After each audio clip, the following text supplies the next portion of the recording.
Hello friends, पिछले chapter में हमने देखा था कि पहले डाल और फिर मून यंग अपनी टीम में लेने की कोशिश करती है जायगू को। जैसा कि सब जानते ही हैं कि ये एथलीट स्कूल है, यहाँ पर किसी न किसी तरह की मार्शल आर्ट या फिर कोई स्पोर्ट तो लेना ही होता है। जायगू को भी ये सब करना ही पड़ेगा।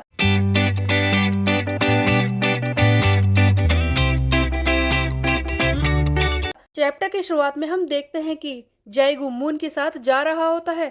मून को लगता है कि जायगू इसकी टीम में आना चाहता है, लेकिन तभी जायगू पीछे से आवाज लगाता है। तब मून पूछती है कि क्या हुआ, क्या तुम क्लब में नहीं आना चाहती? वैसे तुमने हाथ तो खड़ा किया था ना क्लास में, अब तुम क्यों रोक रहे हो मुझे? अब जायगू कहता है कि ऐसा कुछ नहीं है, मैं तो बस ये चेक वापस करना चाहता था। ये वही चेक है गाइस जो कि क्वीन ने इसे थप्पड़ मारने के बाद दिया था मेडिकल बिल के रूप में।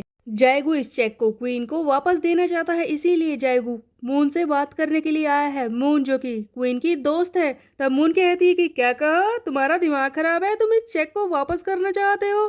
तुम्हें पता भी है अगर उसे पता चल गया तो वो गुस्से में आ जाएगी, तुम्हें थप्पड़ मारेगी फिर से। ये सब करने की सोचना भी मत। देखो, अगर तुम्हारा ज्यादा ही मन कर रहा है ना तो क्वीन को तुम खुद ही बात करके दे देना। वैसे भी वो आज लेट हो जाएगी, उसके फैमिली बिजनेस की वजह से उसे ऐसा करना पड़ता है। वो ज़्यादातर लेट हो ही जाती है बेचारी क्वीन, उसे काफ़ी कुछ बर्दाश्त करना पड़ता है, कहीं उसे फिर से परेशानी ना हो, इसीलिए तो मैं उसे बचाती रहती हूँ। तुम्हें कुछ पता भी है? खैर, तुमने क्या सोचा मेरे क्लब में ज्वाइन होने के बारे में, ये बताओ जायगू।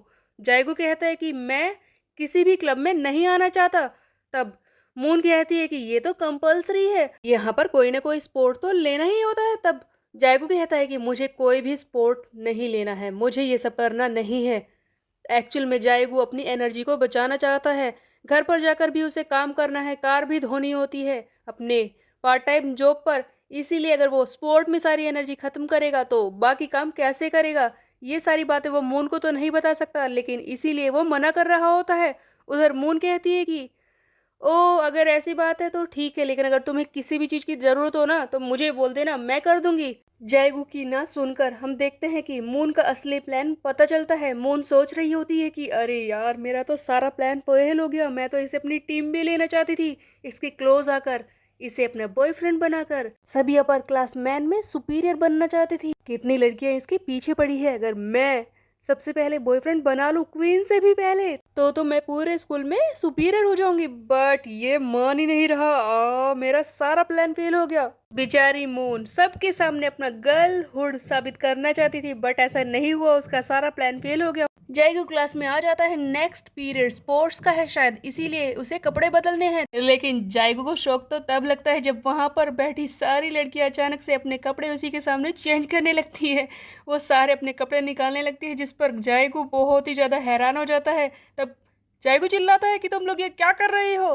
फाइनली लड़कियों को रियलाइज होता है कि क्लास में एक बॉय है। तब वो लड़कियां कहती है कि ओह, हम तो भूल ही गए थे, स्कूल अब कोएड हो चुका है, हमारी क्लास में एक लड़का है। बेचारा जायगू, इसे शर्म आ रही होगी। गाइस जल्दी से बाहर चलो, बाहर जाकर कपड़े बदलते हैं। तुम आराम से कपड़े बदलो, ठीक है जायगू, हम 5 मिनट के लिए बाहर जाते हैं। देखो तुम्हारे पास 5 मिनट है, फिर हम अंदर आ जाएंगे। सारी लड़कियां इसका मजाक उड़ा रही होती हैं।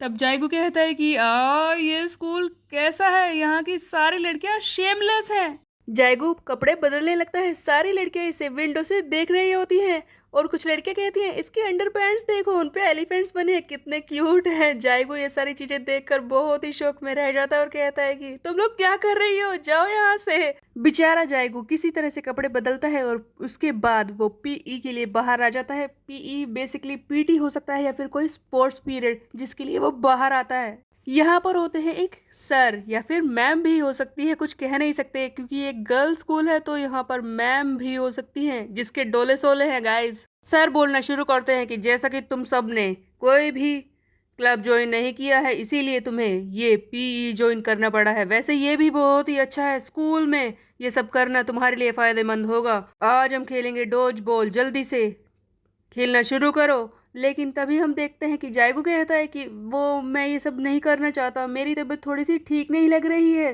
तब सर कहते हैं कि ओ ऐसी बात है, हमारे स्कूल का इकलौता लड़का बीमार है, ठीक है फिर तुम आराम करो, हम बाकी सब प्रैक्टिस करते हैं। जायगू चुपचाप जाकर बैठ जाता है। वो जानबूझकर नहीं खेल रहा है क्योंकि उसे अपनी एनर्जी बचानी है, ऑफ कोर्स कार वॉशिंग के लिए एंड घर जाकर खाना बनाने और बाकी सारे काम करने के लिए। जायगू बैठा हुआ सोच रहा होता है कि मुझसे ये सब नहीं होगा, मैं बहुत ही ज़्यादा थका हुआ हूँ, पहले पढ़ाई करो और फिर ये सब। सही तरीके से तो मैं ब्रेकफास्ट भी नहीं कर पाता सुबह सुबह, अजीब सा महसूस हो रहा है, थकान हो रही है।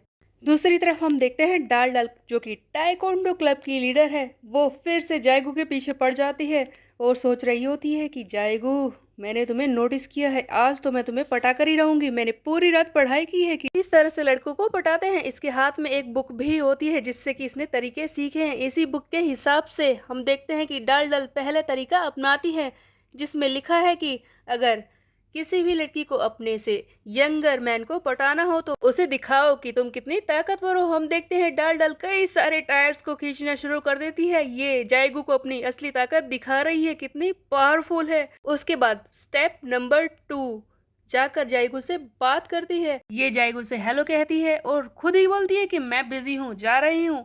सो बेसिकली बुक में लिखा था कि प्ले हार्ड टू गेट, यानी कि लड़के को ऐसा दिखाओ कि तुम्हें पाना इतना भी आसान नहीं है, बट इसे कोई बताओ कि पहले दोस्ती तो करे। उसके बाद स्टेप नंबर 3, लड़के को दिखाओ कि कभी कभी तुम वीक भी पड़ सकती हो। हम देखते हैं कि अचानक से डाल डाल नाटक करने लगती है कि ओह, मेरी तो तबीयत खराब हो रही है, ये सारी चीजें मुझसे खिंच नहीं रही। जाएगो, क्या तुम मेरी हेल्प करोगे प्लीज? देखो, वैसे तो मुझे किसी की हेल्प की जरूरत नहीं पड़ती, लेकिन कभी कभी मैं वीक पड़ जाती हूँ। लेकिन जैसे ही डाल डाल मुड़ती है वो देखती है कि जायगू वहां पर होता ही नहीं है। बेचारी डाल डाल, उसके तीनों तरीके फेल हो जाते हैं जायगू को पटाने के। उसके बाद हम देखते हैं कि जायगू उठकर इस स्कूल की छत पर आ चुका है और सोच रहा होता है कि ये स्कूल वियर्डो से भरा पड़ा है, ये लड़कियां मुझे छोड़ती ही नहीं। खैर, यहाँ पर कोई नहीं है, मैं शांति से खड़ा हो सकता हूँ। अगर स्कॉलरशिप की बात नहीं होती ना तो मैं कब का स्कूल को छोड़कर चला जाता। वैसे भी स्कॉलरशिप फिर से तो नहीं मिलेगी ना, और हो सकता है कि नेक्स्ट ईयर कुछ लड़के आ जाएं, फिर मुझे अजीब नहीं लगेगा। आई होप अगले साल इस कोएड स्कूल में कुछ लड़के आ जाएं, क्योंकि इनके बीच में तो मैं परेशान हो चुका हूँ। जाएगो यही सारी चीजें सोच रहा होता है, तब वो जेब से वो चेक निकालता है जो कि क्वीन ने इसे दिया है। जाएगो इसे देखकर कहता है कि इसे लेकर भी मैं परेशान सा हो रहा हूँ, कब मैं इसे वापस करूँगा।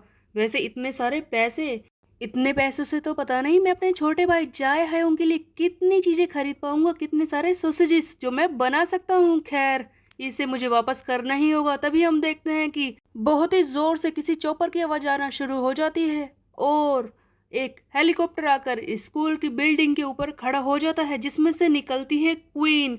उसका एक नौकर उसे बताता है कि मिस्टर पार्क आपको जल्दी ही लेने आ जाएंगे स्कूल के बाद, आप चिंता मत कीजिए। क्वीन जो कि एक हेलीकॉप्टर से स्कूल आई है, आखिरकार पता नहीं इसकी लाइफ है क्या। I mean she is completely super rich. But दूसरी तरफ जायगू जिसके पास कुछ नहीं है। क्वीन देखती है जायगू को और हैरान हो जाती है कि यहाँ पर क्या कर रहा है ये।